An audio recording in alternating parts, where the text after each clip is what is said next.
தாயகன் தமிழ் ஒலிபரப்பு சேவை நம்மோடு இணைந்து கொண்டிருப்பவர் பரம்பொருள் நிறுவனத்தின் முதல்வர் ஸ்ரீ மகாவிஷ்ணு அவர்கள். அவர்களுடைய வாய் மூலமாகவே அவரை பற்றிய ஒரு அறிமுகத்தை நான் கேட்கிறேன். ஐயா வணக்கம். குருவே சரணம். வணக்கம். எப்படி இருக்கீங்க வரதன் ஐயா அவர்களே? நல்லா இருக்கீங்களா? நன்றாவே இருக்கிறேன். மகிழ்ச்சி மகிழ்ச்சி. உங்களுடைய நிறுவனம் என்ன செய்கிறது, எப்படி அந்த நிறுவனத்தை நீங்கள் நடத்தி வருகிறீர்கள், உங்களுடைய உள்நோக்கம் என்ன, குறிக்கோள் என்ன என்று சற்று விவரமாக எமது நேயர்களுக்கும் எமக்கு நீங்கள் சொல்வீர்களா? முதலில் மனிதனால் நோக்கத்தை வைக்க முடியாது என்பதுதான் என்னுடைய தாழ்மையான கருத்து. ஏனென்றால் சகலமும் இறைவன் அருள் தான். அதை நம்ம பிரபஞ்சம் சொல்லலாம், இயற்கைன்னு சொல்லலாம், பிரபஞ்ச பேராற்றல்னு சொல்லலாம், எப்படி வேணாலும் சொல்லலாம். அப்போ நோக்கம் என்பது மனிதன் வைப்பது அல்ல, இறைவனால் விதிக்கப்படுவது தான் எல்லாமே. அப்போ மனிதன் என்கின்ற ஒன்று என்ன அப்படின்னா அகங்காரம் மட்டும்தான். ஸோ அந்த வகையில் பார்க்கும்போது தன்னை உணரக்கூடிய அந்த விஷயத்தை உலகம் முழுவதிலும் இருக்கக்கூடிய மக்களுக்காக, அதாவது ஜெண்டர் பயாஸ்டாக இல்லாமல், நம்ம பார்த்தீங்கன்னா எந்தவித மொழி இல்லாமல், எந்தவித கலரை மையமாக வைத்து இல்லாமல், முழுக்க முழுக்க சன்மார்க்கம் தான். சன்மார்க்கம்னா என்ன? யாதும் ஊரே யாவரும் கேளு. ஆமாம். அது மட்டும் இல்லாமல் இங்கே இருக்கக்கூடிய 84 லட்சம் உயிரினங்களையும் இயக்குவது அந்த இறையாற்றல், பிரபஞ்ச பேராற்றல் தான் அப்படின்றதை மையமாக வைத்து பரம்பொருள் அறக்கட்டளை தமிழகத்தில் தொடங்கி திருப்பூரில் பார்த்தீங்கன்னா நம்மளது அறக்கட்டளை இயங்கிட்டு இருக்கு. அது மட்டும் இல்லாமல் இப்போ மலேசியா, சிங்கப்பூர், துபாய், இப்போ ஆஸ்திரேலியாலையும் மறுபடியும் ஓப்பன் பண்ணியிருக்கிறோம். இலங்கையில் ஓப்பன் பண்ணியிருக்கோம். இன்னும் உங்களுக்கு இதை பற்றி சொல்லணும் அப்படின்னா ஒரு உண்மையான ஒரு அற்புதமான ஒரு விஷயம், நேற்று நடந்த ஒரு விஷயத்தை உங்கள்கிட்ட ஷேர் பண்ணிக்கலான் இருக்கேன். நம்மளுடைய சேவையை பாராட்டி, நமது சேவையை மனதில் வைத்துக்கொண்டு நம்ம இந்த உலகம் முழுவதும் எந்த அளவுக்கு சேவை பண்ணிட்டு இருக்கோன்ற பார்த்து இலங்கை அரசு நமக்கு 10 ஏக்கர் நிலம் பார்த்தீங்க அப்படின்னா கொடுத்துருக்காங்க. ஆமாம், கதிர்காமம் கோவில் பக்கத்துலேயே 10 ஏக்கர் நிலம் நமது பரம்பொருள் அறக்கட்டளைக்காக பொது சேவைக்காக கொடுத்துருக்காங்க. அருமையான இடம் ஐயா, கதிர்காமத்துக்கு அருகாமையில். முருகப்பெருமான் அணைத்துக் கொள்கிறார் நம்மை என்றுதான் கூற வேண்டும். ஒரு அற்புதமான ஒரு விஷயம். ஸோ உலகம் முழுவதிலும் அற்புதமான விஷயங்களை பண்ணிட்டு இருக்கோம். தன்னை உணர்வதற்காக இறையாற்றலை உணர்ந்தது மட்டும் இல்லாமல் ஒவ்வொரு மனிதனுக்குள்ளேயும் இருக்கக்கூடிய அந்த ஃபுல்லஸ்ட் பொட்டன்ஷியல்னு சொல்லுவோம். இப்போ மனிதனுக்கு 300 கிராம் மூளை இருக்குன்றது எல்லாத்துக்கும் தெரியும். ஆனால் அந்த 300 கிராம் மூளை ஃபுல்லாக வேலை செய்யுதான்னு கேட்டால் கிடையாது. நம்ம எவ்வளோ உபயோகப்படுத்தணும்னு நினச்சா அது உபயோகப்படுத்த முடியாது. ஏன்னா உங்களுக்கு எங்கே கீ எங்கே போய் போட்டால் ஓப்பன் ஆகுது. அப்போ அதை எப்படி போடுறது, அதை எப்படி திறந்தா, இப்போ லூசின்னு ஒரு மூவி இருக்குது, நீங்கள் பார்த்தீங்கன்னா தெரியும். ஒரு ஆங்கில படம் தான் அது. நீங்கள் அந்த லூசி பார்த்தீங்கன்னா அது ஆக்சுவலாக ஒரு போதைப் பொருள் தவறான விஷயத்தில் எடுக்கிறதுனால அவளோட மூளை ஆக்டிவேட் ஆகிடும். அது கதைக்காக அப்படி காமிச்சிருப்பாங்க. பட் உண்மையான போதை என்பது யோக போதை தான்.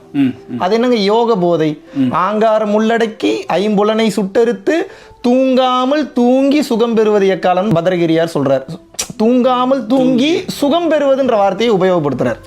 அப்ப அந்த சுகம் என்பது எதை குறிக்கிறது? அந்த சுகம் என்பது எதை குறிக்கிறது என்றால், நமது பூர்வ மத்தியத்திற்குள்ள ஜோதி என்கின்ற ஒன்று இருக்கிறது. அந்த ஜோதியை நம்ம தொட்டு தூண்டி விடும்போது பரிணாம வளர்ச்சியில வேகமாக நம்மால் முன்னேறி செல்ல முடியும். மூளையின் செல்கள் அருள் வேகத்தில் இயங்க ஆரம்பிக்கும், ஒளியின் வேகத்தில் இயங்க ஆரம்பிக்கும். இப்போ மனிதனுக்கு இருக்கக்கூடிய மூளையின் செல்கள் ரொம்ப கம்மியாக தான் இயங்குது. ஏன்னா இப்போ நமக்கு இருக்கிறது எல்லாமே புத்தக அறிவு மட்டுமே. இது எப்படி ப்ரூவ் பண்ணலாம்னா, இப்போ உங்கள்கிட்ட நான் ஒரு கேள்வி கேட்குறேன். நீங்கள் 1+1 எவ்வளோங்க ஏன்னு கேட்டால் நீங்கள் என்ன சொல்லுவீங்க? நான் 2 தான் சொல்லுவேன். எல்லாரும் அப்படித்தான் சொல்லுவாங்க. எனக்கும் அப்படித்தான் சொன்னாங்க. என்னையும் முன்னாடி கேட்டால் 1+1 2 தான். ஆனால் நான் என்ன சொல்கிறேன்னா 1+1 3ன்றேன். எப்படி? குழந்தை ஒன்று வந்துடும். அவ்வளோதான். பார்த்தீங்களா? அப்போ ஒரு ஆணும் ஒரு பெண்ணும் ஒன்றாக இணையும் போது மூன்றாவதாக ஒரு குழந்தை பிறக்கிறது. இப்போ 1+1 3 தானே. இப்போ நான் மறுபடியும் சொல்கிறேன் 1+1 0ன்றேன். எப்படி? இப்போ நெருப்பும் தண்ணீரையும் ஒன்றா இணைச்சிங்கன்னு நீங்கள் 1+1, அங்கே என்ன 0 தானே, சூன்யம், நத்திங், தட் இஸ் நத்திங். மறுபடியும் சொல்கிறேன் 1+1 4ங்கிறேன். அது எப்படி? பிறக்கிற குழந்தை ரெட்டை குழந்தையாக பிறக்குது. இந்த மாதிரி எதுவாயும் இருக்கலாம். இதுதான் ஞான கல்வின்னு சொல்ல வர. இதுதானே, இது மட்டும் தான் சொல்ல வரல. இந்த மாதிரியான பல்வேறு ஆங்கிள்ஸ் இந்த உலகத்தில் நாம் கிரகிக்க வேண்டிய விஷயங்கள் இருக்கிறது. ஆனால் இன்றைய இருக்கக்கூடிய புத்தக படிப்பு நமக்கு அடிப்படை கல்வியை மட்டும்தான் சொல்லிக் கொடுக்குமே தவிர, இப்போ எப்படி நம்ம ஆரம்ப காலகட்டத்தில் குழந்தை பேச முடியாமல் இருக்கிறப்ப தட்டி தடுமாறி அப்படியே வந்துக்கிட்டு இருக்கோம். ஒரு கட்டத்துக்கு மேலே அம்மா அப்பா அப்பா அப்படி சொல்ல சொல்ல கற்றுக்குது இல்லையா? அது போல தான் நான் என்ன சொல்ல வரேன்னா, இந்த புத்தக படிப்பு என்பது அடிப்படை கல்வி. ஏபிசிடி கற்றுக்கிறதுக்கு ஓகே, ஐஇ கற்றுக்கிறதுக்கு ஓகே, அப்புறம் அந்த லெட்டர்ஸை வச்சு வேர்ட்ஸ் ஃபார்ம் பண்ணுறதுக்கு ஓகே. இப்போ நீங்கள் வேர்ட்ஸை வச்சு சென்டென்ஸ் ஃபார்ம் பண்ணுறது கூட உங்களுக்கு அறிவு போதுமானது. ஆனால் சென்டென்ஸை கடந்து பிறரை ஊண்டி இழுக்கக்கூடிய அந்த வலிமை பெற்ற வார்த்தைகளை, அந்த கோட்ஸ், அந்த தத்துவ விளக்கங்களை உங்களால் எப்படி பேச முடியுதான் ஞானக்கல்வி. அந்த ஞானக்கல்வி எப்படி வரும்? தனக்குள் இருக்கக்கூடியதை தொட்டு தூண்டி விட்டீங்கன்னா தான் வரும். அதை சொல்லிக் கொடுப்பதோடைய வேலை தான் பரம்பொருள் அறக்கட்டளையினுடைய. மிக அருமையாக விளக்கம் சொன்னீர்கள். ஒரு கேள்வி உங்களிடம் கேட்க வேண்டும். ஒரே கேள்வி தானே? இல்ல, அந்த ஒரு கேள்வியில ஆரம்பிக்கிறேன் ஐயா. சொல்லுங்க. எப்படி உங்களுக்கு என்ன தூண்டுதல் ஏற்பட்டது இந்த அறக்கட்டளையை நாம் நிர்வகிக்க வேண்டும் அல்லது அதை ஸ்தாபிக்க வேண்டும் என்ற அந்த தூண்டுதல் எதனால ஏற்பட்டது? இல்லை, எனக்கு ஒரு தூண்டுதலும் இல்லைங்க. எனக்கு ஆன்மீகத்துக்கு சம்மந்தமே இல்லைங்க. அப்போ எப்படி இந்த அறக்கட்டளைக்கு உள்ள புகுந்தீங்கன்ற? Let me explain this. Actually வந்து பார்த்தீங்கன்னா சினிமா துறையில் இயக்குனராக இருக்கக்கூடிய அந்த தன்மையில் பயணம் பண்ணிட்டு இருந்தேன். நான் நிறைய நம்ம யூடியூப் சேனல் பரம்பொருள் ஃபவுண்டேஷன் இருக்கு, போனீங்கன்னா தெரியும். இந்த சினிமாக்காரனுக்கு எப்படி ஆத்ம ஞானம் கிடைத்ததுன்னு தெளிவாக பேசியிருக்கேன். இப்போ ஒரு 4 நாளைக்கு முன்னாடி காஞ்சி விஸ்வநாத சுவாமிகள் என்னை எப்படி ஆட்கொண்டாருன்றது 2 வீடியோ தெளிவாக 1 மணி நேரத்துக்கு மேலே பேசியிருக்கேன். நீங்கள் அதை பார்த்தீங்கன்னா தெளிவாக தெரியும். இருந்தாலும் அதோடைய ஷார்ட் அண்ட் சிம்பிளஸ்ட்டாக உங்களுக்கு புரிய வச்சிடுறேன். எதர்ச்சியாக ஒரு அருவிக்கு குளிக்க போகிறேன், யாரோ அப்புறம் ஒரு மலை மேலே என்னை மேலவான்னு கூப்பிட்ற மாதிரி இருக்குது. போனால் அது ஒரு சித்தருடைய ஜீவ சமாதின்றது அப்புறம் தான் தெரிய வருது. எதர்ச்சியாக அங்கே உள்ளே போய் கால் வைக்கிறேன். My whole life was change. என்னடா சொல்கிற, அது எப்படி ஒரே நேரத்தில் மாறுமா? அது அப்படித்தான், அது உள்ளுக்குள்ள அது நம்ம எக்ஸ்பிளைன் பண்ண முடியாது. இப்போ ஒரு ஜீவ சமாதி ஒன்று போயிருந்தேன். அங்கே ஜஃப்னால ஜீவ சமாதியாக இருக்கக்கூடிய ஒரு சித்தர் ஒருத்தர், சாரி மன்னிக்கு நான் ஒரு பேர் மறந்துட்டேன், உள்ளே போனோன்னே தூக்கி அடிக்குது எனர்ஜி. அங்கே நடந்த நான் அனுபவத்தை பார்த்துட்டு அழுது உருண்டு பிறண்டு கதறி எந்திரிச்சு ஓடி வந்துட்டேன். என்னால் இருக்க முடியல உள்ளுக்குள்ள, அவ்வளோ எனர்ஜி ஃப்ளோ. இப்போ இப்பேற்பட்ட மகான்களுடைய சமாதிக்கு ஒரு ஒரு மனிதர் போகும்போது அப்புறம் எப்படி ஆகும் வாழ்க்கை, எப்படியோ மாறும். ஸோ முதல் அனுபவம் வந்து பார்த்தீங்கன்னா இவர் 5 வருடங்களுக்கு முன்னாடி காஞ்சி விஸ்வநாத சுவாமிகளோட ஜீவ சமாதி, அது ஆந்திராவில் புத்தூரில் நடந்த ஒரு மேட்ரு, கைலாச கோணான்ற அருவியில். அதுக்கப்புறம் ஏகப்பட்ட சமாதிகள், அப்புறம் ஏகப்பட்ட ஞான விளக்கங்கள், அப்புறம் வந்து பார்த்தீங்கன்னா ஏகப்பட்ட குருமார்களை சந்திச்சிருக்கிறேன். அவங்ககிட்ட உபதேசங்கள் நிறைய வாங்கியிருக்கேன். My whole life was changed after that. அந்த உணர்வு தூண்டுதல் உங்களுக்கு, நீங்கள் சினிமாவிலும் கூட சென்று திரும்ப பரம்பொருள் அறக்கட்டளைக்கு வந்ததாக சொல்லியிருக்கிறீர்கள். அந்த தூண்டுதல் வந்த பின்பு இதை உலகமெல்லாம் பரப்ப வேண்டும் என்ற அந்த குறிக்கோள் எப்படி ஏற்பட்டது? அதான் ஆரம்பத்திலேயே சொன்னா, அது என் குறிக்கோள் அல்ல, அது என் நோக்கம் அல்ல. கடவுள் உங்கள் மூலமாக செய்கிறார் என்று சொல்லுகிறீர்கள். கடவுள்னா ஒண்ணுமே இல்லை பிரதர், நம்மளுடைய உள்ளுணர்வுக்கு பேர் கடவுள்னு அர்த்தம். இன்சைட் கான்சியஸ்னஸ்னு அர்த்தம். கட கூட்டல் உள் இஸ் ஈக்குவல் டு கடவுள். எவன் ஒருவன் தனக்குள் கடந்து விடுகிறானோ அவன் கடவுளாக மாறி விடுகிறான். இப்போ நீங்க கடவுளான்னு கேட்காதீங்க, எனக்கு தெரியல. ஆனா உள்ள கடந்து டீப்பா போய்கிட்டே இருக்கேன். அணுவிற்குள் அணுவாய் அப்பாலுக்கு அப்பாலாய்ன்னு திருமூலர் சொல்வது போல, அணுவுக்குள்ள இன்னும் அந்த அணுவுக்குள்ள டீப்பா உள்ள போய் என்ன இருக்குன்னு பார்த்துட்டு இருக்கேன். அப்போ போனி இடம்னு கேட்காதீங்க, போயிட்டே இருக்கிறேன். அப்படி நீங்க போகும்போது உங்களை பின்பற்றுகிறவர்கள் எப்படி, அவர்களுக்கு என்ன அறிவுரையை நீங்கள் சொல்லுகிறீர்கள்? அன்பும் சிவமும் 2 என்பர் அறிவிலார், அன்பே சிவமாவது 6 அறிகிலார், அன்பே சிவமாவது 6 அறிந்த பின் அன்பே சிவமாய் அமர்ந்திருந்தாரே. திருமந்திரத்தில் திருமூலர் எழுதுறார். அப்படின்னா என்னன்னா, கடவுள் யாருன்னு தேடிட்டு இருக்கியா? நான் சொல்றேன் கடவுள் யாருன்னு. அறிவில்லாதவன் தான் அன்பையும் கடவுளையும் வேறையா பார்ப்பான். கடவுள் என்பது தனி மனிதன் அல்ல, அது ஒரு உணர்வு நிலை. கடவுள் என்பது தனி ஒரு பொருள் அல்ல, அது ஒரு உணர்வு நிலை. இருந்தாலும் அந்த கடவுளுக்கு அடையாளம் பார்க்கணும்னு ஆசைப்பட்டதுனால இறைவன் என்ன பண்றாரு, கான்சியஸ்னஸ்க்கு பிசிக்கல் ரியாலிட்டி கொடுக்கிறாரு. அதுதான் இந்த உடம்பு. கான்சியஸ்னஸ் அதிகமாக உணர்வு நிலை அதிகமாக ஆட்டம்ஸா மாறுது. ஆட்டம்ஸ்குள்ள புரோட்டான், எலக்ட்ரான், நியூட்ரான் வருது. அதுக்குள்ளே இருந்து ஆப்ரேட் பண்ணக்கூடியது ஃபோட்டானாக இருக்கிறது, அருட்சக்தி. அந்த அருட்சக்தி நீங்கள் ஆசைப்பட்டதுனால உடலை படைச்சிருக்கு. இந்த மாயை படைத்தது நம்ம அனுபவிக்கிறதுக்கு தான். ஆனால் அனுபவிச்சுட்டு இங்கே இருந்துடணுன்றதுக்காக இல்லை. அனுபவிச்சுட்டு எங்கேருந்து வந்தியோ அந்த மூலத்திற்கே மீண்டும் நீ சென்று விடு, ஒடுங்கி விடு. அப்போ அறிவில்லாதவன் அன்பையும் கடவுளையும் வேறம்மா. அப்புறம் அன்பே சிவமாவது 6 அறிகிறார். ஆனால் அன்பு தான் கடவுள்ன்றது யாருக்கும் தெரியாது. அன்பே சிவமாவது 6 அறிந்த பின். அப்போ எவன் ஒருத்தன் அன்பு தான் சிவம்ன்றதை புரிஞ்சுக்கிறானோ அன்பே சிவமாய் அமர்ந்திருந்தார். அப்படின்னா அன்பு தான் இறைவன்றதை ஒருத்தன் புரிஞ்சுக்கிட்டான்னா அன்பு காட்ட ஆரம்பிப்பான். வராது, ப்ராக்டிஸ் பண்ணணும். அன்பையும் ப்ராக்டிஸ் பண்ணணும். சும்மாலாம் எப்படி அன்பு வரும்? ப்ராக்டிஸ் பண்ண என்ன ஆகுனா, your body will start to emit the love frequency. நீங்க கோவமா இருந்தீங்கன்னா அது ஒரு ரேடியேஷனை வெளிப்படுத்தும், கடுப்பா இருந்தீங்கன்னா ஒரு ரேடியேஷன், ஒரு ஃப்ரீக்வன்சி வெளிப்படுத்தும். இந்த மாதிரி 10 விதமான துர்குணங்கள் இருக்கு. காமம், குரோதம், லோபம், மோகம், மதம், மார்ச்சரியம், டம்பம், தர்ப்பம், ஈருஷை, அசூயன்ற 10 விதமான துர்குணங்கள்ல மனிதன் வாழும்போது தவறான விஷயங்களுக்கு ஈர்க்கப்படுகிறான், கர்ம வினைகளில் சிக்கிக் கொள்கிறான். தெளிவாக புரிந்தவன் எப்போது அன்பின் அதிர்வலைகளை வெளிப்படுத்த ஆரம்பிக்கின்றானோ, அன்பாக இருக்க அதான் இருக்கிறதுல ஹையஸ்ட் ஃப்ரீக்வன்சி, காட்ஸ் ஃப்ரீக்வன்சி. மனிதர்களை அட்ராக்ட் பண்ணும், விலங்குகளை அட்ராக்ட் பண்ணும், நல்ல சக்திகளை அட்ராக்ட் பண்ணும், பஞ்சபூதங்களை அட்ராக்ட் பண்ணும், அனைத்தும் உங்கள் வசமாகிவிடும். You will become a super human being. எப்பேற்பட்ட ஒரு மேட்டர். எங்களுடைய உடம்பு அந்த 5 பூதங்களில் இருந்து வந்ததுன்னு சொல்றாங்க. திரும்பி போறதும் அந்த 5 பூதங்கள்ல தான். இந்த நம்முடைய உயிரை இயக்குகின்ற அந்த அன்பு, அந்த உயிருக்கு என்ன முடிவு கொடுக்குதுன்னு நீங்க நினைக்கிறீங்க? ஐயா, இறைவனுக்கு தெரிந்ததெல்லாம் ஒன்றே ஒன்று தான். சொல்லுங்க. கொடுக்கறது மட்டும்தான், வேற எதுவும் தெரியாது அதுக்கு. அதனால தான் அதுக்கு பேர் தனிப்பெரும் கருணை. அது வெறும் கருணை அல்ல, அது பெரும் கருணை அல்ல, அது தனிப்பெரும் கருணை. ஸோ அந்த தனிப்பெரும் கருணைனா என்னன்றதை நம்ம வந்து பேசிக்காக ஒரு விஷயத்தை வந்து புரிஞ்சுக்கணும். அதற்கு வந்து கஷ்டங்கள் கிடையாது, அதுக்கு வந்து எந்த விதமான உள்நோக்கமும் கிடையாது, எந்தவித எதிர்பார்ப்பும் கிடையாது.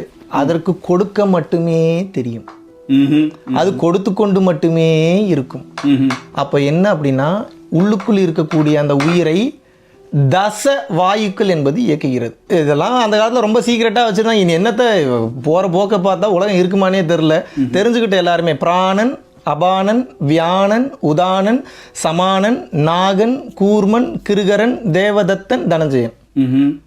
இந்த 10 விதமான தசவாயுக்கள் மனிதனுடைய உடலை இயக்கி கொண்டிருக்கிறது.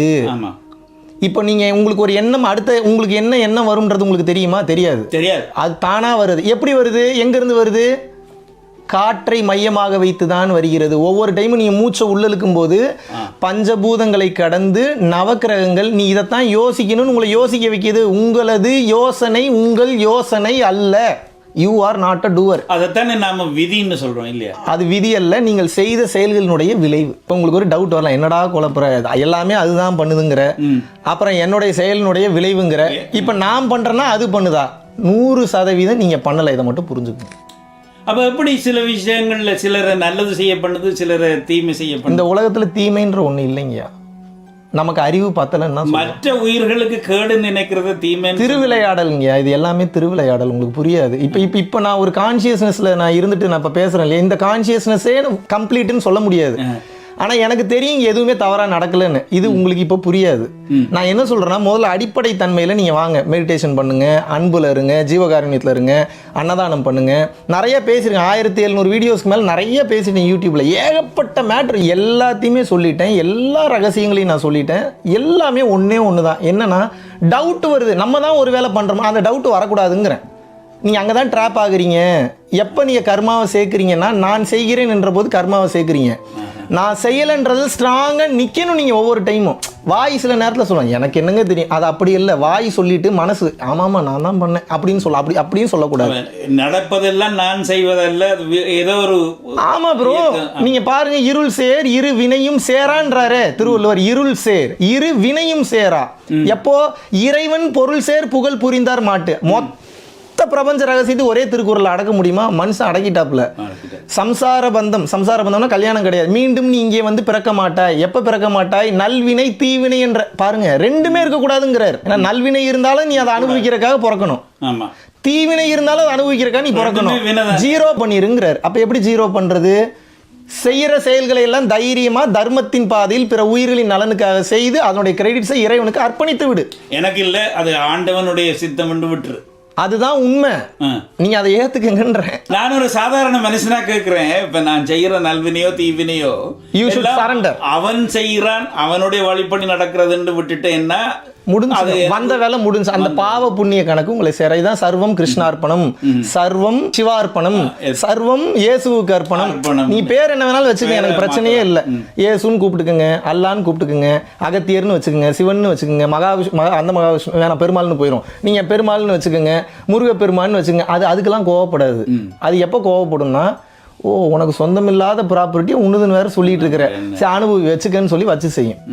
இதான் இருள் சேர் இரு வினையும் சேரா. இறைவன் பேரை சொல்லி சொல்லி நீ இறைவன் கிட்ட ஒவ்வொரு விஷயம் சரணாகதி செய்யும் போது பழைய வினைகள்ல இருந்து புது வினைகள்ல இருந்து வரப்போற வினைகள் எல்லாமே அழிஞ்சிரும். எப்படி அழியும்? Let me explain that. முதல் கர்மா என்னன்னா சஞ்சித கர்மா. ரெண்டாவது கர்மா என்னன்னா பிராப்த கர்மா, சஞ்சித பிராப்த கர்மா. மூன்றாவது என்னன்னா ஆகாமிய கர்மா. நான்காவது என்னன்னா காமிய கர்மா, காமிய, ஐந்தாவது என்னன்னா நிஷ்காமிய கர்மா. பல பேருக்கு அந்த கர்மாவினாவே என்னன்னு தெரியாது. கர்மாலாம் உண்மை இல்லைங்க. அது எப்படி உண்மை இல்லை? செயல் செய்தால் வினை வருமா வராதா? நியூட்டன்ஸ் தேர்ட்ல என்ன சொல்லுது? செயல் செய்தால் செயலுக்கும் எதிர்வினை உண்டு. சமமான எதிர்வினை என்பது நிச்சயமாக உண்டு. ஒரு சில செயல்களுக்கெல்லாம் சமமான எதிர்வினைலாம் இல்லை, கொடூரமான 10,000 மடங்கு கொடூரமான எதிர்வினை வரும். அதான் த லா ஆஃப் கிவிங். ஆமா, நீங்க லா ஆஃப் அட்ராக்ஷன் உங்களுக்கு தெரியும், லா ஆஃப் மேனிஃபெஸ்டேஷன் உங்களுக்கு தெரியும். இந்த லாலியே உயர்ந்த லா ஒரு லா இருக்கு, அது யாருக்குமே தெரியாது. லா ஆஃப் கிவிங், கொடுக்கும் விதி. எதை நீ இந்த உலகத்தில் கொடுக்கிறாயோ அது உனக்கு பல மடங்கு வந்தே தீரும். இன்னைக்கு வரலனாலும் நாளைக்கு வரும், நாளைக்கு வரலனாலும் நாளானிக்கு வரும். ஆனா ரெக்கார்ட் ஆயிடுச்சுன்னு அர்த்தம். இப்ப நம்ம வேலை என்னன்னா அந்த ப்ளூ வருமானு பார்த்துட்டு இருக்க கூடாதுன்னு சொல்றீங்க. அந்த எண்ணமே வேணாம். நல்ல செயலை செய்யறவனுக்கு எதுக்கு பயம் வரப்போகுது? குற்ற உணர்ச்சியில் இருக்கிறவன் தான் செத்து வாழணும். நீ நல்ல செயலை செய்து இறைவன்கிட்ட அர்ப்பணிக்க போறனா உனக்கு ஏன் பயம் வரப்போகுது? அப்படிப்பட்ட பயமே அவசியம் இல்லையே. அப்ப இறைவன் பேரை சொல்லி சொல்லி ஒவ்வொரு செயலையும் நீ செய்து விடு. அதை நீ எப்போது நீ செய்து விடுகிறாயோ நினைத்து பார்க்க முடியாத மாற்றங்கள் உனது வாழ்க்கையில் பாசிட்டிவா நடக்கும். Miracle will start to happen in your life. ஒன்றும் இல்லை ப்ரோ, நீங்க இன்னையில இருந்து ஒருத்தருக்கு மட்டும் டெய்லி ஒவ்வொரு சாப்பாடு கொடுக்குறீங்க. நீங்க உங்களோட வாழ்க்கையோட மாற்றம் எப்படி இருந்துன்னு அப்ப நீங்க என்கிட்ட சொல்லுங்க. இதுக்கு நான் அருள் செய்யல, நல்லா புரிஞ்சுக்குங்க. நான் பெரிய மெஜிஷியன் நினைக்க கூடாது. புரியுது. பிரபஞ்சமே கொடுக்கும் உங்களுக்கு. தர்மத்தின் வலிமை அவ்வளவு உண்டுன்னு சொல்றேன். தர்மத்திற்கு நிகர் இந்த உலகத்துல எதுவுமே இல்லைன்றேன். இதை இன்னும் புரிய வைக்கணுமா? அகத்தியரே சொல்லியிருக்கிறார், தர்மத்தின் வழி செல்ல செல்ல கர்மத்தின் வழி குறையுமப்பா. தர்மத்தின் வழி செல்ல செல்ல கர்மத்தின் வழி குறையுமப்பா. அவ்வளவுதாங்க, மொத்தம் அதுதான். இன்னும் சொல்லணுமா? சிவவாக்கியர் சொல்லியிருக்கிறாரு, ஆடு நாடு தேடினும் யானை சேனை தேடினும் கோடி வாசி தேடினும் குறுக்கே வந்து நிற்குமோ? எதுவும் வராதுங்கிறார். உங்களுக்கு ஒரு கஷ்டம்னா, இப்போ ஒன்றும் இல்லை, நம்ம 2 பேரும் பேசிட்டு இருக்கோம். இப்போ நான் உங்களை மர்டர் பண்ண போறேன்னு வச்சுக்கோங்க, ஒரு எக்ஸாம்பிளுக்கு சொல்றேன். இப்போ உங்களை யார் வந்து காப்பாற்ற முடியும்னு நினைக்கிறீங்க? முடியாது. நீங்க நல்லா லாக் ஆயிட்டீங்க. இப்போ இந்த மாதிரி சுச்சுவேஷன்ல உங்களை வந்து இப்போ விதி கொண்டே நிறுத்திடுச்சுன்னு யார் காப்பாற்றுவா? அதான் சிவவாக்கியர் எழுதுறாரு, ஆடு நாடு தேடினும் யானை சேனை தேடினும் கோடி வாசி தேடினும். எத்தனை முறை கோடி முறை வாசி யோகம் பண்ணியிருந்தாலும் எவனும் உன்னை காப்பாற்ற மாட்டான். குறுக்கே வந்து நிற்குமா? வருமா? உன்னை பாதுகாக்குமா? அப்ப எது பாதுகாக்குமா? அடுத்த வார்த்தை கவனிங்க, ஓடி இட்ட பிச்சையும் உகந்து செய்த தர்மமும் சாடி விட்ட குதிரை போல் தர்மம் வந்து நிற்குமே. என்ன மாதிரி வார்த்தை? காப்பாற்ற போகுது. இப்ப கேளுங்க அடுத்து. சரி, இப்ப நான் தர்மம் பண்ணிட்டேன், என்னை யாருங்க வந்து காப்பாற்றுவான்னு? இப்ப கேளுங்க. சரி, இப்போ நீங்கள் கொலை பண்ண போறீங்க, இப்போ நான் தர்மம் பண்ணியிருந்தேன், எப்படிங்க வந்து காப்பாற்றீங்க? கேளுங்க, அப்போ தான் பதில் சொல்லுவாங்க. கேளுங்க. இல்லை, அந்த தர்மம் வந்து உங்களுடைய மனதில் மாற்றத்தை ஏற்படுத்தி. பரவாயில்ல, ஷார்ப்பாக இருக்காப்புல. ஆர்ஜே தான்ப்பா. என்ன பண்ணுன்னா, அந்த தர்மம் ஒரு வினாடியில் கண்ணுக்கு தெரியாமல் ஆப்போசிட்டில் இருக்கக்கூடிய பர்சனுக்குள்ளே உள்ள போந்து மைண்ட் செட்டை மாற்றி விட்டுரும். ஏதாவது பண்ணி மாற்றி விட்ரும். ஒன்று சரி பாவமாக இருக்கிறாரு அப்படி ஒரு எண்ணத்தை கொடுத்துரும். இல்லை குத்த வரும்போது வேணாம், ஏதாவது கேஸ் விழுந்துருச்சுன்னு என்ன பண்ணுறதுன்னு சொல்லி மாற்றி விட்டுரும். அப்படி இல்லையா, உண்மையாவே இவன் என்ன பண்ணாலும் திருந்தி தொலைய மாட்டான்னு அது ரொம்ப இன்டெலிஜென்ட். அதுக்கு எல்லாமே தெரியும். அப்ப என்ன பண்ணுன்னா, சம்பந்தமே இல்லாத 2 போலீஸ் ஆபீசர் மேல வர வச்சிரும். ரோட்ல போயிட்டு ஒரு சந்தர்ப்பத்தை உட்படுத்தி இந்த கொலையை இல்லாம பண்ணி பியூட்டிஃபுல்லா பண்ணும். கண்ணுக்கு தெரியாம அற்புதமா பண்ணும். அதுதான் தர்மத்திற்கு இருக்கக்கூடிய வலிமை என்று நான் கூறுகிறேன். இல்லைன்னா இங்க ஆஸ்திரேலியால ஒரு எஃப்எம்ல, தமிழ் எஃப்எம்ல இவ்வளவு தைரியமா சத்தியத்தை பற்றி தர்மத்தை பற்றி பேச சேலஞ்ச் பண்றேங்க. சேலஞ்ச் பண்ற, தர்மம் பண்ணுங்க, உங்க வாழ்க்கை மாறலாம் என்னன்னு. இதை நான் இன்னைக்கு வந்து சொல்ல, 5 வருடங்களாக இதை நான் பேசிக்கிட்டே இருக்கேன். இந்த 5 வருடங்களாக பேசி பல லட்சம் பேரோட வாழ்க்கையை மாத்திருக்கேன். இறை அருளால் மாற்றி இருக்கிறேன், நானாக மாற்றவில்லை. ஒன்றும் பண்ணல. எல்லாத்துக்கும் நல்லா இருங்கன்னு நான் சொன்னதுனால மாறல. உங்களை ஏதோ ஒரு சக்தி இயக்கி கொண்டு இருக்குதுன்னு சொல்றீங்க. எல்லாரையும் அந்த சக்தி தான் இயக்குது. என்னைய கொஞ்சம் போல்டா இயக்குது. ஏன்னா எனக்கு அந்த சக்தி உங்களை இங்க கொண்டு வந்து அதை படிப்பிக்க பண்ணி இருக்கு. அதுதான் மேட்டர், வேற ஒன்றும் கிடையாது. இறைவன்கிட்ட சரணாகதி செய்யும் போது உங்களை அவர் டேக் ஓவர் பண்ணிப்பாரு. ஒரு புல் புரிந்து கொள்ள வேண்டும், ஒரு மலையை திருப்ப முடியாது என்று. அந்த புல்லுக்கு புரிய மாட்டேங்குது, அறிவு கட்ட புல்லுக்கு தெரிய மாட்டேங்குது. நம்ம ஒரு சாதாரண புல்லுன்றத அந்த புல்லு ஏத்துக்கிட்டே தொலைய மாட்டேங்குது. ஒன்றும் இல்லை, இப்போ நம்ம எங்க இருக்கோம்? ஆஸ்திரேலியால இருக்கோம், சிட்னில இருக்கிறோம். சிட்னியில் வந்து ஒரு முக்கியமான ஒரு இடத்துல உட்காந்துருக்குறோம் அப்படின்னா நீங்கள் என்ன பாதுகாப்பாக இருக்கீங்கன்னு அர்த்தமா? இப்போ பூமி வந்து தன்னைத்தானே சுற்றி கொண்டு சூரியன் எங்கேயோ சம்வேர் அரவுண்ட் த யூனிவர்ஸ் ஏதோ சுற்றிக்கிட்டு இருக்கு. ஒரு எரிக்கல் வந்து இன்னும் உங்கள் மேலே வந்து மோதலை எதுவும் நடக்கலாம் இந்த வினாடி. என்ன அப்போ என்ன சேஃப்டியாக இருக்கீங்கன்னு அர்த்தமா? சொல்ல முடியாது நிச்சயமா. இப்போ அறிவு, உங்கள் அறிவு பெருசுன்றீங்க. இப்போ இப்போ நான் இதை எடுத்து நான் கீழே போகிறேன்னா கீழே வருது, கிராவிட்டல் ஃபோர்ஸ்ன்றீங்க. இந்த அறிவை எப்படி இறைவன் படைச்சாரு? அப்போ அவர் எப்பேற்பட்ட அறிவில் இருப்பாருன்னு சொல்கிறேன். கீழே விழுக மாட்டேங்குது, அதனாலதான் இறைவன். நமக்கு நிறைய விஷயம் புரியாது, சரண்டர் பண்ணிட்டு விட்டுறணும்ன்றேன். நமக்கு எப்போது தகுதி வருகிறதோ இறைவன் தான் பதில் கொடுக்க முடியும், யாரும் பதில் கொடுக்க முடியாது. பதில் என்பது என்ன அப்படின்னா உங்கள் தகுதிக்கு இறைவன் கொடுக்கக்கூடிய கிஃப்ட். ஆனா அந்த பதிலை அவன் எனக்குள்ளால தானே தருவான் இல்லையா, அவன் நேரம் வந்து சொல்ல போறது இல்லை இல்லையா. சில நேரத்தில் உள்ளுக்குள்ள இருந்து எழும், சில நேரத்தில் இன்னொருத்தர் வந்து சொல்லி புரிய வைப்பாங்க, எப்படி வேணாலும் சொல்லுவாங்க. சில நேரத்தில் ஒரு பறவையின் மூலியமாக உணர்த்துவாங்க. எல்லாமே இறைவன் தானுங்க, ஒவ்வொரு பொருளும் இறைவன் தானே, எல்லாமே ஆட்டம்ஸோட சேர்க்கை, எல்லாமே இறை துகள்கள் தான். அவர் பேசிக்கிட்டே தான் இருக்கிறார், நமக்கு தான் கேட்க மாட்டேங்குது. நம்ம எப்போ அந்த உணர்வு நிலையை அதிகப்படுத்துகிறோமோ அனைத்தையும் நம்மால் உணர்ந்து கொள்ள முடியும். அப்போ நான் என்ன சொல்ல வரேன்னா, தர்மம் செய்யுங்க, நினைத்து பார்க்க முடியாத அளவுக்கு உங்கள் வாழ்க்கை மாறும். நீங்கள் எந்த சாமியாரையும் தேடி போக வேணாம், நீங்கள் பரம்பொருள் ஃபவுண்டேஷன் கிளாஸ் கூட வர வேணாம், நீங்கள் என்னை பார்க்கவே வேண்டாம். நான் ஒன்று சொல்கிறது மட்டும் செய்யுங்க. மெடிடேஷன் கூட நீங்கள் ரெண்டாவது தான். தானமும் தவமும் யார் செய்வாராயின் வானவர் நாடது வழி திறக்குமேன்றாங்க. அதர் டைமென்ஷன் போர்ட்டல் ஓப்பன் ஆகுன்ற. தவம் கூட ரெண்டாவது தான். முதல்ல தானம் பண்ணுங்க. தானம் பண்ணுறேன்னா பணம் பொருள் மட்டும் இல்லை, ஃபவுண்டேஷன் கொண்டு வந்து பண்ணுங்கன்னு உங்களை நான் சொல்லவில்லை, தெளிவாக புரிந்து கொள்ளுங்கள். I am already blessed with சாப்பாடு போடுங்கன்னு. பசித்தோர் முகம் பார் பரம்பொருள் அருள் கிட்டும், சாது சிதம்பர சுவாமிகள் சொல்றாரு. பசித்தோர் முகம் பார் பரம்பொருள் அருள் கிட்டும். பசிச்சவனுக்கு சோறு கொடுறாங்கிற. ஏன் தெரியுமா சோறு கொடுக்கறது அவ்வளோ பெரிய matter? Let me explain that also, அப்பதான் உங்களுக்கு புரியும். அவன் வாழ வேணும்னு அவனுடைய உயிர் தக்க வைக்கிறதுக்காகத்தான் இல்லையா. அது ஒரு மிகப்பெரிய கருத்து தான். ஆனா அது எப்படி வேலை செய்யுதுன்னு சொல்றேன் கேளுங்க. லா ஆஃப் கிவிங் இருக்கு இல்லைங்களா, நீ எதை கொடுக்கிறாயோ பல மடங்கு அது திருப்பி கொடுக்கும். அப்ப இந்த பிரபஞ்சத்தினுடைய விதி என்னன்னா, உயிர் இங்கே நிலை பெற்று வாழ வேண்டும் என்பதுதான் பிரபஞ்சத்தினுடைய விதி. இப்போ பல பேருனுடைய அறியாமை சுயநலத்தினால பல பேருக்கு கிடைக்க வேண்டிய பொருள் வந்து கிடைக்காம போயிடுது. ஒரு மரத்திற்கு கீழே இருக்கக்கூடிய 10 பேருக்கும் ஒரு மரத்தில் வரக்கூடிய 10 ஆப்பிளும் சரியாக சென்று சேர வேண்டும் என்பது இயற்கையினுடைய விதி, இயற்கையினுடைய கட்டளை. 10 ஆப்பிள் இருக்கு, மரம் இருக்கு, கீழே 10 பேர் இருக்காங்க. இப்போ பிரச்சனை என்னன்னா, மரம் ஏற தெரிஞ்ச 9 ஆப்பிள் எடுத்துட்டு கடைசி ஆப்பிளையும் கடிச்சிட்டு கடைசி இருக்கக்கூடிய 10 ஆப்பிள் கீழே இருக்கக்கூடிய 9 பேருக்கு கொடுக்குறான். இப்போ இதனால இப்போ ஏகப்பட்ட பிரச்சனைகள் என்பது வந்து விட்டது. அப்போ இங்கே சமநிலை தவறி விட்டது. அப்போ இந்த பிரபஞ்சம் என்ன பண்ணுதுன்னா, கவனிக்கணும், இதில் எவன் ஒருத்தன் நம்மளை மாதிரியே செயல்படுறான்னு பார்க்குது, பிரபஞ்சம் கொடுக்குற மாதிரியே எவன் இருக்கிறான்னு பார்க்குது. உண்மையாகவே கொடுக்குற மாதிரியே எவன் ஒருத்தர் இருக்கிறானோ, உயிரை நிலை பெற்று இருப்பதற்காக கொடுக்கக்கூடியதுக்கு பேர் தான் அன்னம். பசி வந்தால் 10 பறந்து போகும்ன்றாங்க. இப்போ சாப்பிடாம உங்களால் பேச முடியுமா? என்னால் பேச முடியாது. அப்போ கோடீஸ்வரனுக்கு மட்டும்தான் பசி எடுக்குமா, இல்லை வந்து பிச்சைக்காரனுக்கு மட்டும்தான் பசி எடுக்கும்? எல்லாத்துக்கும் பசி எடுக்கும். நம்ம டைரெக்டாக நம்ம ஆசிரமத்துலேருந்து 300 பேருக்கு மேலே சாப்பாடு கொடுத்துருக்கோம். அதுவும் 3000-4000 பேருக்கு மேலே போயிட்டு இருக்கு. இத்தனை பேருக்கு சாப்பாடு கொடுத்தாலும் ஸ்ரீலங்காவுக்கு நைனா தீவுன்னு ஒரு தீவுக்கு போனேன், இப்போ போயிட்டு வந்தேன். அந்த தீவுக்கு போனேன், சரியான பசி, ஹோட்டல் எதுவுமே இல்லை, என்னடா பண்ணுறதுன்னு பைத்தியம் பிடிச்சிருச்சு கொஞ்ச நேரத்தில். அப்போ பாருங்க, ஒரு பேரன்பு கொண்ட பெரும் கருணை கொண்ட யாரோ UK US இருக்கக்கூடிய மற்ற யாரோ தமிழர்கள், ஸ்ரீலங்கன் தமிழர்கள் வந்து அந்த நைனா தீவில் இருக்கக்கூடிய ஒரு சக்தி வாய்ந்த கோயில், எனக்கு அம்மன் கோயில் நினைக்கிறேன், அம்மன் கோயில், அம்மன் கோயில் போயிருந்தோம். நல்ல அற்புதமான அர்ச்சகர்கள் அங்கே இருந்தவங்க. டெய்லி 2000-3000 பேருக்கு சாப்பாடு போகிறாங்க. அந்த சாப்பாடு, அந்த சிகப்பரிசி அவங்க கொடுத்த அந்த அந்த உணவை பார்க்கும்போது எப்படி தெரியுமா எனக்கு இருந்தது, இறைவா உன்னுடைய கருணைக்கு அளவே இல்லைன்னு. அப்போ எனக்கு யார் தெரியுமா கடவுளாக தெரிஞ்சாங்க? அந்த சாப்பாடு போட்டவன் தான் இறைவனாக தெரியும். இப்போ எனக்கே சில நேரத்தில் என்ன ஃபீல் ஆகுதுன்னா, இவன் நல்லா இருக்கணும், இந்த சாப்பாடு போடுறவங்க எல்லாருமே நல்லா இருக்கணும்னு நான் நினைக்கிறேன். அப்போ பசியோடு இருக்கிறவன் இவன் நல்லா இருக்குன்னு நினச்சா பிரபஞ்சம் தூக்கி வாரி கொடுக்கும். ஒரு கேள்வி ஐயா, இந்த உலகத்தில் 10க்கு 9 பேர் தீமை தானே பண்ணிட்டு சண்டைக்கு போகிறாங்க, இன்னொருத்தனை வலியை கொலை செய்கிறாங்க, அவனுக்கு களவு செய்கிறாங்க. இப்போ இந்த பஞ்சமா பாதகங்களை பண்ணுறதுக்கு என்ன தூண்டுது? Let me explain that. இப்போ நம்ம உச்சகட்ட ஞானத்தை பேச வேண்டாம், அந்த ஞானம் பேசினா உங்களுக்கு குழம்பிடும். இப்போ அடிப்படை ஞானத்தை மட்டும் அடிப்படையில் பேச. அவங்க ஏன் இந்த தவறுகளை பண்ணுறாங்கன்றீங்க, ஒரே காரணம் தான், விளைவை பற்றி அவனுக்கு இன்னும் புரியல, முழுமையாக புரியவில்லை. அறியாமையின் உச்சத்தில் இருக்கிறான். அறியாமையின் உச்சம்னா என்ன? அவனை செய்ய தூண்டுவது ஒரு விஷயமாக இருந்தாலும் கூட சுய சிந்தனை என்பது நான் ஏன் இந்த செயலை செய்கிறேன்ற கேள்வி இன்னும் யாருக்கு வரல. ஒரு மனுஷன் சிந்திக்க ஆரம்பிச்சிட்டானா வந்த வேலை முடிஞ்சுங்க.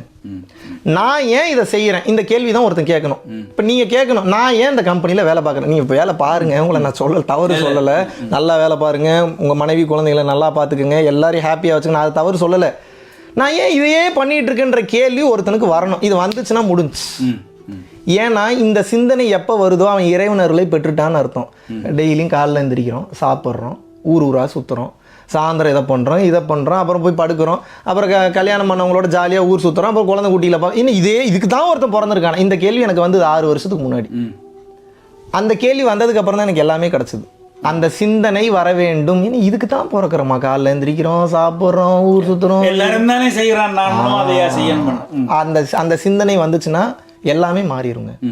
அவன் தெரியாதனால பண்ணுறான், தெரிஞ்சதுன்னா பண்ண மாட்டான். நான் ஒரு வீடியோ கூட பேசியிருக்கேன், பணத்திற்காக கூலிப்படையை வைத்து கொலை செய்பவர்கள் நிலை என்ன ஆகும், ரொம்ப வெளிப்படையாக பேசியிருக்கேன். நான் அவங்கள வந்து மிரட்டுற மாதிரி நான் போடல. நான் யாரை வந்து யார் மிரட்ட முடியும், யாரையும் மிரட்ட நான் புரிய வச்சேன் அவங்களுக்கு. எப்பா இது அப்படி இல்லை, நீங்கள் ஒரு செயலை செய்கிறீங்கன்னா பாதாள உலகம்னு ஒரு உலகம் இருக்குது, கொடூரமாக வச்சு செய்வாங்க. நீங்கள் கேட்கலாம் உடல் இல்லாமல் எனக்கு எப்படி வலிக்கும்னு. இப்போ நான் என்ன கேட்குறேன்னா, வலி என்பது உடல் இருக்கா மனது இருக்கா? ரெண்டுக்குமே வலி இருக்குது. உடல் வலியும் இருக்குது, மன வலியும் இருக்குது. அப்போ உடலை விட்டு ஆன்மா வெளியேறும் போது மனவலி தான் ரொம்ப வலிமையானது. மனம் மட்டும்தான் அதிக வலியை ஏற்படுத்தி கொண்டே இருக்கிறது. ஸோ பக்குவம் பெறாத ஆன்மாக்கள் உடலை விட்டு வெளியேறும் போது, அமைதியை பழகாத ஆன்மாக்கள், ஆன்மா சாந்தி அடையாத ஆன்மாக்கள் வெளியேறும் போது மனமும் ஆன்மாவும் ஒன்றாக இருக்கும். அப்ப என்னன்னா, மனதிற்கு வலி என்பது 100% 1000% உங்களுக்கு உண்டு. உடல் இருந்தா கூட நீங்க ஏதாவது ஒரு மேட்டரை பண்ணி ஒரு நல்ல விஷயத்தை பண்ணி நீங்க எஸ்கேப் ஆயிடலாம். பிசிக்கல் ரியாலிட்டியில பாவ புண்ணியத்தை ஈக்குவல் பண்ணிடலாம். பிசிக்கல் ரியாலிட்டியில பாடி இல்லாம உங்களால எதுவுமே பண்ண முடியாது. அதனாலதான் அரிது மானிடராய் பிறத்தல் அரிதுன்னு ஔவையார் சொன்னாங்க. அப்ப மனித பிறவி என்பது உங்களுக்கு கிடைக்கப்பட்ட ஒரு மாபெரும் வரப்பிரசாதம். ஆனா அந்த மனித பிறவி கிடைத்த அந்த மாபெரும் வரப்பிரசாதத்தை நீங்கள் தவறாக பயன்படுத்தினீர்கள் என்றால் சிக்கிக் கொள்வீர்கள். பாவ புண்ணிய கணக்குகளுக்குள்ள சிக்கிப்பீங்க. நீங்க நினைச்சிட்டு இருக்கீங்க அப்படியே செத்துட்டா எல்லாமே முடிஞ்சுனா, அது எப்படி எல்லாமே முடியும்? எதுவுமே முடியாது. கொடூரமான தண்டனைகள். நீங்க நினைக்கிற மாதிரி கருட புராணம் அப்படிலாம் இல்ல, அதெல்லாம் ரெண்டாவது. இப்ப நமக்கு ஒரு ஹெட் இருக்கிற மாதிரி ஆவிகளுக்குன்னு ஒரு சில ஹெட் இருக்கு. நான் பேய் பிசாசு கதை பேசலாம். ஐ ஸ்பீக்கிங் வெரி சயின்டிபிகலி. ஆன்மாவை பத்தி பேசிட்டு இருக்கேன். இதுக்கு பேர் ஆஸ்ட்ரல் பாடி, ஆஸ்ட்ரல் டைமென்ஷன், குவாண்டம் பிசிக்ஸ். நான் பேசுறதுக்கு பேர் என்ன? Quantum physics. இதை தமிழ்ல சொல்லணும்னா மெய்யியல் கல்வி, வாழ்க்கை கல்வி. இங்கிலீஷ்ல சொல்லணும்னா astral dimensional travel, astro physics. எப்படி வேணாலும் சொல்லலாம், என்ன வேணா சொல்லலாம். இன்னும் உங்களுக்கு புரியுற மாதிரி சொல்லணுமா? ஏதோ ஒன்று இருக்கு, அதனால பேசிட்டு இருக்கீங்க. ஏதோ ஒன்று வெளியே போயிருச்சுன்னா செத்து போயிருவீங்க. அப்போ எது இருந்தது எது போச்சு, அதை பற்றின படிப்பு தான் இந்த படிப்பு. அப்போ அதில் உள்ளே இருக்கிற வரைக்கும் இருக்குது. அப்போ வெளியே போச்சுன்னா என்ன ஆகும்? இந்த கேள்வி வந்ததுன்னா எவனும் தப்பு செய்ய மாட்டான். திருவள்ளுவரே எழுதியிருக்கிறாரு, தான் தனக்கு என்ற அகங்காரம் நீங்கி வாழக்கூடிய ஒருவனை, அந்த ஒருவன் நீங்களாகவும் இருக்கலாம், இந்த வீடியோ எடுக்கிற மோகனாவும் இருக்கலாம், அந்த பக்கம் இருக்கிற ரமேஷாவும் இருக்கலாம், இல்லை உங்கள் ஓனராகவும் இருக்கலாம். தான் தனக்குன்ற அகங்காரம் மட்டும் நீங்கி நாம் நமக்குன்ற வார்த்தை உண்மையாகவே உள்ளே எப்போது ஊற்றெடுக்க ஆரம்பிக்கிறதோ உடனே உங்களுக்கு அந்த அங்கீகாரம் கிடைக்காது. சில பல வருடம் நீங்கள் அந்த தன்மையிலே வாழும்போது, ஒரு 4-5 வருஷம் அதே தன்மையில் பல இன்னல்களை சந்திச்சு சோதனையை சந்திச்சு நீங்கள் வாழ ஆரம்பிச்சிட்டிங்கன்னா, இந்த உலகத்தில் இருக்கக்கூடிய உயிருக்கெல்லாம் நீங்கள் கடவுளாக தெரிவிங்க. ஏன் தெரியுமா? தனக்கென்று வாழ்பவன் சுயநலவாதி, பிறருக்காக வாழ்பவன் பொதுநலவாதி. ஆனால் உண்மையை சொல்லணும்னா, பிறருக்காக வாழும்போது நமக்கு ஒன்றும் கிடைக்காதுன்னு நினைக்கிறோம். பிறருக்காக வாழும்போது தான் எல்லாமே கிடைக்கும். இந்த உலகத்தில் பொதுநலம்ன்ற ஒன்று இல்லைங்க, எல்லாமே சுயநலம் தான். அது உச்சகட்ட சுயநலம் தான் பொதுநலமே. அதை புரிய மாட்டேங்குது உங்களுக்கு. டே, இன்னொருத்த நீ நல்லா வச்சிருந்தா தான் நீயே நல்லா இருக்க முடியும். பிரபஞ்சத்தின் விதியே அப்படிதான் செயல்படுது. உனக்கு அது தெரியலன்றது தான் என்னுடைய கருத்து. புரிஞ்சிருக்குன்னு நினைக்கிறேன் உங்களுக்கு. எது செஞ்சாலும் பல மடங்கு திருப்பி வரும்னு சொல்லிட்டேன். பிரபஞ்சம் தப்பே பண்ணாதுன்னு சொல்லிட்டேன். அதுக்கு அறிவு இல்லாமல் இருந்ததுன்னா இந்நேரம் நம்ம செத்துருப்போம். நேரம் அது ஒவ்வொரு நொடியும் பேரறிவோடு செயல்பட்டுக்கிட்டு இருக்கு. அது எப்படி மிஸ் பண்ணும்? பிறர் நலன் கருதி மட்டும் நீங்கள் வாழ ஆரம்பிங்க. உங்கள் வாழ்க்கையோட வளர்ச்சி பாருங்கள். யார் நினைச்சாலும் அப்புறம் தொட முடியும், டச் பண்ண முடியாது உங்களை யாருமே. அதனால் லைவாக அதை ஃபீல் பண்ணுறதுனால சொல்கிறேன். நான் செய்த நல்வினை தான் உங்களை இங்கே கூட்டிக் கொண்டு வந்து எனக்கு இந்த போதனையை தந்திருக்குன்னு நான் நினைக்கிறேன். உங்களுக்கு மட்டும் இல்லை, இப்போ ஆல்மோஸ்ட் நம்ம முடிக்க வேண்டிய சமயத்துக்கும் வந்துட்டோம்னு நினைக்கிறேன். இப்போ இந்த நம்மளோட தாயகம் சேனலை வந்து கேட்டுக்கொண்டு ஏகப்பட்ட தமிழர்கள் வந்து உலகம் முழுவதிலும் வந்து கேட்டுட்டு இருக்காங்க. இப்படி ஒரு அற்புதமான ஒரு ப்ரோக்ராம் பண்ண போகிறோம். நம்ம பரம்பொருள் ஃபவுண்டேஷனோட ஃபாலோவர்ஸ்க்கும் நம்ம நிறைய பேருக்கு வந்து தெரியப்படுத்தியிருந்தோம். பரம்பொருள் ஃபவுண்டேஷன்ற சேனலை நிறைய பேர் பார்த்துருக்கவும் மாட்டாங்க.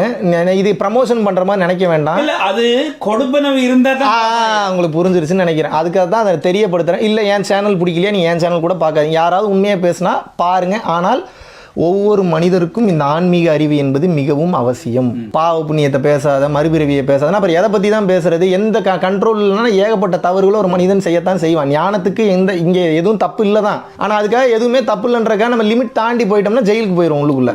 ஸோ அதனால இந்த கான்ஸ்டியூஷன் லானா என்னன்னு தெரிஞ்சுக்கணும். அந்த லாக்கு உட்பட்டு தான் நம்ம செயல்படணும். லாவை தாண்டி ஒரு சில விஷயங்கள் உடல் ரீதியாக இருக்கும்போது செய்யக்கூடாது. ஆனால் இந்த மனம் எந்த லாவுக்கும் கட்டுப்படக்கூடாது. உடல் எல்லா லாவுக்கும் கட்டுப்படணுங்க, மனம் எந்த லாவுக்கும் கட்டுப்படக்கூடாது. அப்படின்னா என்ன அர்த்தம்னா, லாவை கடந்து சிந்தி. நான் சொல்ல பாரதிதாசனே சொல்லியிருக்கிறார், அறிவை விரிவு செய் அகண்டமாக்குன்றாரு. அப்புறம் எங்க நம்ம லாவுக்குள்ளே இருந்தோம்னா அறிவை விரிவு செஞ்சு அகண்டமாக்குறது? அப்புறம் விசால பார்வையால் விழுங்கு மக்களைங்கிறார். விசால பார்வையால முழுங்குங்கிறாரு, ஃபாலோ பண்ணுங்கிறாரு. அப்ப நம்ம எப்படி சிந்திக்கணும்? உடல் லால இருக்கட்டுங்க, கான்ஸ்டியூஷன் லாக்கு இருக்கட்டும், உட்படட்டும், யாரையும் நம்ம தீங்குபடுத்த வேணாம், காயப்படுத்த வேணாம். இந்த மனம் எப்படின்னா ஒருத்தனை கொலை பண்ணால் எப்படி இருக்கும், அப்போ கொலை பண்ணால் எப்படி நமக்கு வந்து ரிசல்ட் வரும், அப்போ நமக்கு எங்கே போய் மிதி வாங்குவோம், இப்படியெல்லாம் வந்து கொடூரமான திங்கிங்லாம் போய் நம்மளே மறுபடியும் கூலாக காம்னஸ்க்குள்ள அமைதியாக இருக்கும். ஏன்னா புயலுக்கு பின் தானங்க அமைதி. இந்த சிந்தனைக்குள்ளேயே நான் போக மாட்டேன்னா நீங்க பயத்துல இருக்கீங்கன்னு தானே அர்த்தம். இல்ல சிந்திக்காமலே விட்டுட்டு அது ஒன்றும் புரியாமலே சிந்தனை தானப்பா, ஜஸ்ட் சிந்திங்கன்னு தான் நான் சொல்றேன். ஸோ அதனால இறுதியாக உங்களிடம் நான் சொல்லிக்கொள்வது ஒன்றே ஒன்று தான். நாளைக்கு நான் சொன்ன மாதிரி நாளைக்கு நான் இருப்பேனான்னு தெரியாது, அடுத்த செகண்ட் நான் இருப்பேனான்னு தெரியாது. இந்த நொடி இந்த உங்களுக்கு ஒரு மேட்ரு, இந்த நம்ம கேட்டுட்டு இருக்கக்கூடிய எல்லாத்துக்கும் ஒன்று புரிய வைக்கணும் அப்படின்னா, அன்பை மட்டும் ப்ராக்டிஸ் பண்ணுங்க. நீங்கள் அன்பாக இருக்கும்போது உங்கள் பாடி ஒரு விதமான உச்சகட்ட அதிர்வலைகளை எமிட் பண்ணும். அந்த அதிர்வலைகள் மொத்த பேரையும் வசியம் செய்து. வசியம் என்பது தவறான வார்த்தை ஒன்றும் கிடையாது. அட்டமா சித்துக்கள்ல ஒரு மாபெரும் சித்தி வசிய சக்தி. அட்ராக்ட், ஆங்கிலத்தில் அட்ராக்ட்னா உங்களுக்கு பெஸ்டா தெரியுது, வசியம்னா தவறா தெரியுது. மாந்திரிகள் பண்ற தவறு. அது வசியம் என்பது நல்ல வார்த்தை தான். அட்டமா சித்து என்பது 8 சித்திகள், பெரிய சித்தி. அனிமா, மகிமா, லகிமா, கரிமா, பிராப்தி, பிரகாமியம், வசித்துவம், ஈசத்துவம்.